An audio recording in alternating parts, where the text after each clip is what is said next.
Today's Cowboys Report is made possible by Roan. I am rocking one of their polos, and you should too. Get 20% off your order by going to roan.com/chatsports and using code chatsports.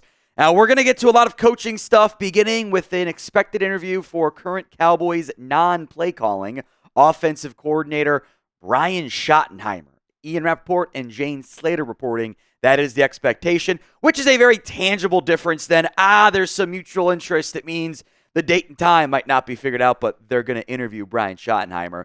This is now real for me, and Schottenheimer is a real candidate for the Cowboys, and I don't like it at all. I just don't get why this is a thing.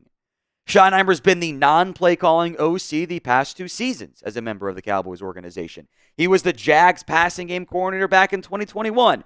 If you want to feel better, do not look up how that offense was. They had bigger issues than the coaches, but Seahawks OC, Colts quarterback coach, Georgia OC, Rams OC, Jets OC, multiple years as the Chargers and Commanders quarterbacks coach. He has been a play caller before. Now, his last year calling plays was in 2020. He spent 12 years in total as a play caller. 4 different years. He's had a top 10 offense in points scored. It's not terrible. 1 year as a top 10 offense in yards and was never top 5 in either. To put it in perspective, since the other top offensive mind is Kellen Moore, I wanted to compare him. Kellen Moore's had top 5 offenses or top 10 in yards, number 1 twice, 4 top 10 in points, and 4 top 5s in half the time frame. So it's not like there's a great track record for Schottenheimer as an offensive mind. And I do think, and this is all, it's not sourced information, but it tracks logically. I think that tight zone run scheme that they've run so much is from Schottenheimer. It's what he ran. He loved inside zone in Seattle when Schottenheimer came aboard, and they brought along Mike Solari when they moved on from Kellen Moore. They made that pivot from more outside runs and gap to that inside tight zone. I think there's a real chance if they hire Schottenheimer that Mike Solari stays on, which I don't think is a good thing. Marty Ball, which it's crazy to me that I'm seeing this. I guess time heals all wounds. Marty Ball was a pejorative term. It was not viewed as a good thing. It was always viewed as run, pass, the stuff that I hate. Marty Ball was never used as a positive thing. It was always viewed as a negative thing. So for it to be like, we need Marty Ball, wait a minute, what? Go ask Seahawks fans and Jets fans and Chiefs fans, go back to Marty, how they felt about that. And he's not as good as his dad was either. His last head coaching interview was in 2013. We're talking a decade since his last head coaching interview. Nobody else wants this guy. Why do you want him so badly? I think on a staff, sure. No issue. I think overall he's a pretty good leader. But head coach? Come on, guys. Grade the potential hire for me of Brian Schottenheimer. A, B, C, D, or F. Let me know what the pinned comments of today's show. It's A, B, C, D, or F. Switch the outcomes here on YouTube. Let's talk Aaron Glenn. Does not sound like there's going to be a Glenn interview for the Dallas Cowboys. He is meeting today with the Jets. Ian Rapoport reporting that they don't want, the Jets, don't want Glenn to leave the interview. They want him to leave the building. They want to hire him as soon as possible. His Saints interview is getting delayed because of bad weather. I wouldn't be surprised, end of the day, that Glenn is the new Jets head coach. Now, he'd been linked to the Cowboys. Mostly speculative. There's ties to the organization. He played here. Dallas screwed up. They missed their window for a virtual interview. And outside of Schottenheimer now, I don't really know what's left for this coaching search. I don't really know where they go. The Cowboys have previously shown they value head coach experience, or they want our guys that they know, guys they have a good relationship with. And I think, I harp a lot on the process, so I'm sorry to be repetitive. The process sucks. It's not good. It is continuously raising concerns with the way they operate. Now, what does not suck, what is awesome, is Roan. Starchy, stiff workwear is not optimal when you got to endure your busiest, most important days, like a Cowboys head coaching search. And Roan has premium pieces to elevate every occasion. Talking the world's most comfortable pants, dress shirts, quarter zips, polos like I'm wearing today, blazers, all boosted with functional performance properties. Rhone's signature technical fabrics stretch in every direction, breathe, fight odor and the elements, and effortlessly work everywhere so you can stay calm and collected even when life takes unexpected turns, like a Brian Schottenheimer interview. The Commuter Collection can get you through any workday and straight into whatever comes next. They've also got wrinkle release technology, Gold Fusion anti-odor technology as well. So head to Rhone.com/chatsports and use code chatsports to save 20% off your entire order. That's 20% off your entire order when you head to RHONE.com/chatsports and use code chatsports. Embody your most confident self with Rhone, as their premium performance clothing is made to move you. Link will be in the comments section and the description of today's show. So once the Schottenheimer one officially happens, and we'll see whenever that ends up getting announced timing-wise, it's 4 interviews. It's Kellen Moore, the Eagles' offensive coordinator, Robert Saleh, the Jets' former head coach, Leslie Frazier, the Seahawks' assistant head coach, and Brian Schottenheimer, the current Cowboys OC. For reference here, of your 4 actual interviews, 2 of them have been requested by other teams. That's Kellen Moore and Robert Saleh. No one else has shown interest in Leslie Frazier. No one else shown interest in Schottenheimer, even for a DC or OC role, by the way.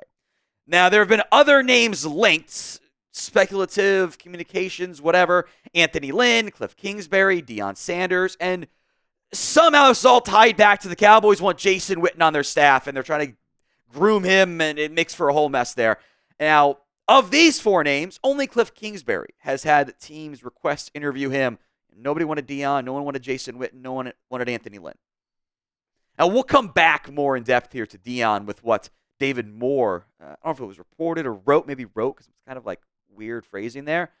I do question if more interviews are even going to happen.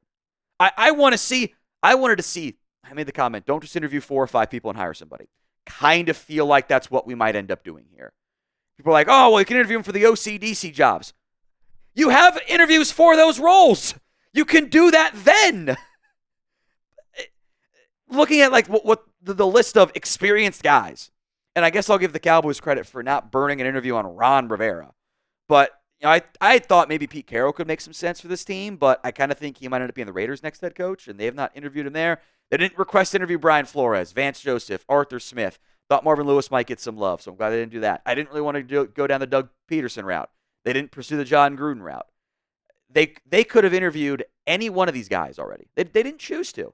I think if you're building a top candidates list, it's probably not in this order. But Joe Brady has a lot of interest. Liam Cohen might end up getting the Jags job. I think Bobby Sloak's star is faded. Don't really want to go down that path. I would have interviewed Todd Monken today. Today I would have done it. Because head coach experience in college. Did a good job at Southern Miss. OC. Lots of different spots. Other teams interviewing Adam Senovich, Drew Petzing, Anthony Weaver, Mike Kafka. You don't have to hire those guys. But there's so many benefits to getting outside your organization and reviewing how things look. Like, hey, this is good. Like, this guy's impactful. This guy's not impactful. Hey, we were impressed by this guy down the line. We learned more about the Packers organization. Why can't this team do some real interviews? Why do I have 4 interviews, 3 officially, 4 to come in Schottenheimer, and are any of those guys really that appealing? The process sucks again. We're doing a sham coaching search. Whoever they end up hiring, there's like maybe 2 real interviews in there. Maybe 2. And it's just like, what are we doing at that point? Now, we'll talk Deion here in just a second, but we got more Cowboys coaching updates for you all off season long whenever they make a real hire. YouTube.com/CowboysTV. I do want to mention what David Moore wrote in his latest piece for the Dallas Morning News about Jerry Jones possibly making a splash and hiring Deion Sanders. Here's I think the main thing that David Moore wrote. This could be the last head coaching hire that Jerry Jones will make. Does he want to go out the way he came into the league? If so, there's a reason the first call he placed was to Sanders. If Jones decides to play it down the middle, well, that's what we've seen in the first 3 candidates interviewed for the job. It's Jones's move.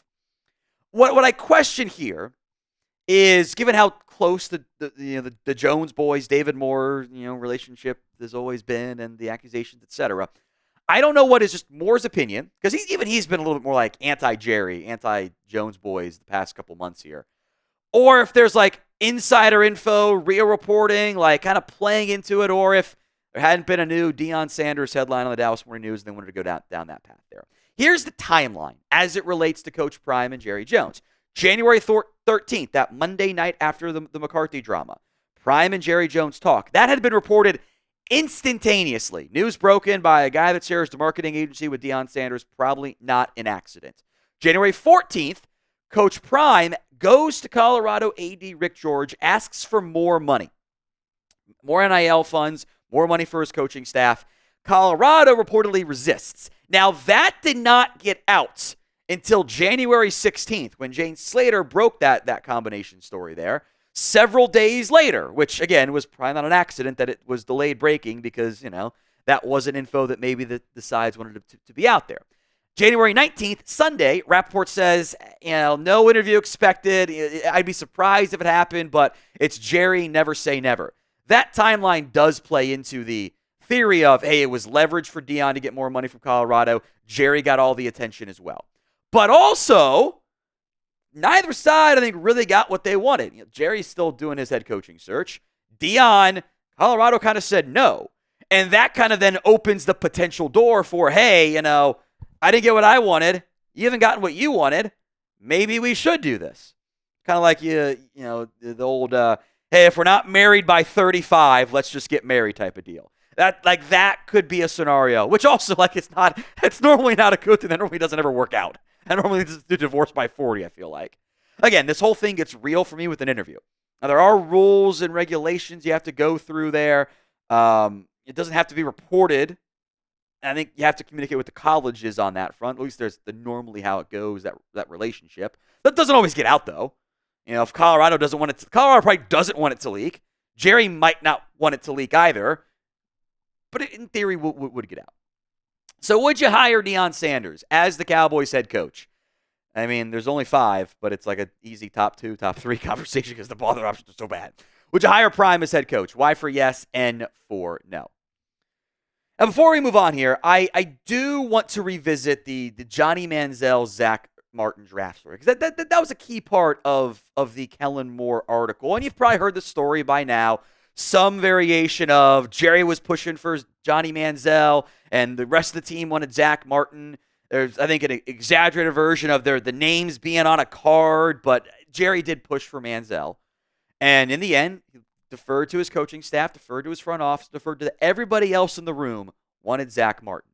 Jerry then allegedly, this is what David Moore in his article too, told Steven's son, if you want to do special things in life, you can't keep picking and doing things down the middle. What we just did was down the middle. And I've always wondered this, especially more and more. Was the wrong lesson learned in the Manziel-Martin draft? Did the Cowboys got that right? They nailed the Zach Martin pick. But it actually wasn't playing it down the middle. It was making the correct decision. And ever since then, the Cowboys kind of have played things down the middle. Manziel was the splashy pick that never would have worked in Dallas. Would have been even worse than it was in Cleveland with all the bright lights and everything. The Cowboys truly have played it dead down the middle since then. They never commit to being aggressive. Look at their handling of all their contracts. They wait until the last minute. They sit right there on the fence. So far, it's gone up the you-know-what. They are not aggressive in the ways that they need to be. And my concern overall is the Cowboys' lesson learned from this was we just got to play things safe at all times instead of we have to just make the correct decision, not the one that generates all of the marketing branding attention. We have to be football focused, not brand focused. That should have been the takeaway there. I don't think they actually learned that lesson, though. So I don't know in the end where Coach Prime really falls on the spectrum. Massive range of outcomes. It could work. It could be fun. It would be, when you're selling me on, you can do a Netflix show. That's not a good thing for me. I do that as a negative. I don't want to make a hire, because it'll be entertaining. I care about the football side, not the brand side. That's my biggest concern with the Coach Prime angle.